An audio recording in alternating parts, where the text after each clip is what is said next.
Hello বন্ধুরা, কেমন আছো সবাই? আশা করছি সবাই অনেক ভালো আছো। আমিও অনেক ভালো আছি। তো আজকে ছিল আমাদের এখানে শীতলা পুজো।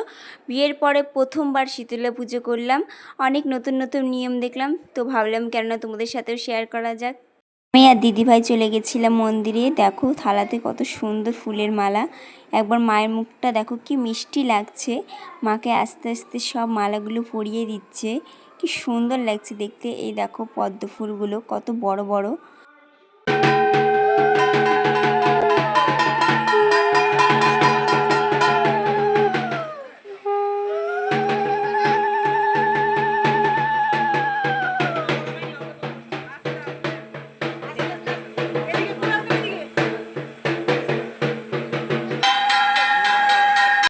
তো এখন আমরা বেরিয়ে গেছিলাম প্রত্যেকটা বাড়ি বাড়ি যাব বলে। এবার দেখো দিদি আমাকে দেখে কীভাবে হেসেছে, আমারও হাসি পেয়ে গেছে।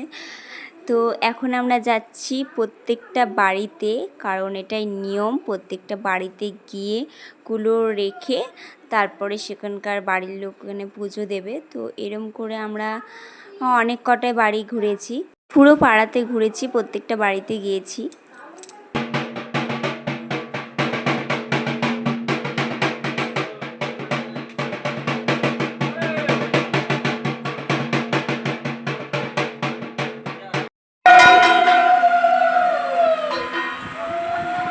তো প্রত্যেকটা বাড়ি ঘুরে এখন আবার চলে এলাম মন্দিরে।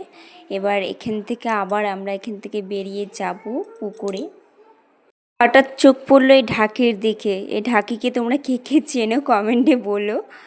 তো এখন আমরা সবাই মিলে বেরিয়ে পড়েছিলাম পুকুরের উদ্দেশ্যে, কারণ বছরে একবার এই শীতলা পুজোর দিন এই পুকুরে সব পাড়ার বউরা মেয়েরা চান করতে আসে, একসাথে সবাই চান করে আর কুলো চান করাই। ব্যাপারটা অনেক মজার ছিল, আমার কাছে তো অনেক মজা লেগেছে, আমি অনেক এনজয় করেছি। তবে দুঃখের বিষয়ে যে ভিডিও করার মতন কেউ ছিল না, তাই জন্য আমি তোমাদের সামনে অনেক কিছু নিয়ম তুলে ধরতে পারিনি। তারপরে চলে এসেছিলাম মন্দিরের সামনে, এসে সবাই মিলে গোল করে ঘুরছিলাম। ব্যাপারটা অনেক মজার ছিল। এবার অঞ্জলি হয়, অঞ্জলি হয়ে পুজো শেষ। তো আজকের মতন টাটা, বাই বাই, দেখা হচ্ছে নেক্সট ভিডিওতে। সবাই অনেক ভালো থেকো।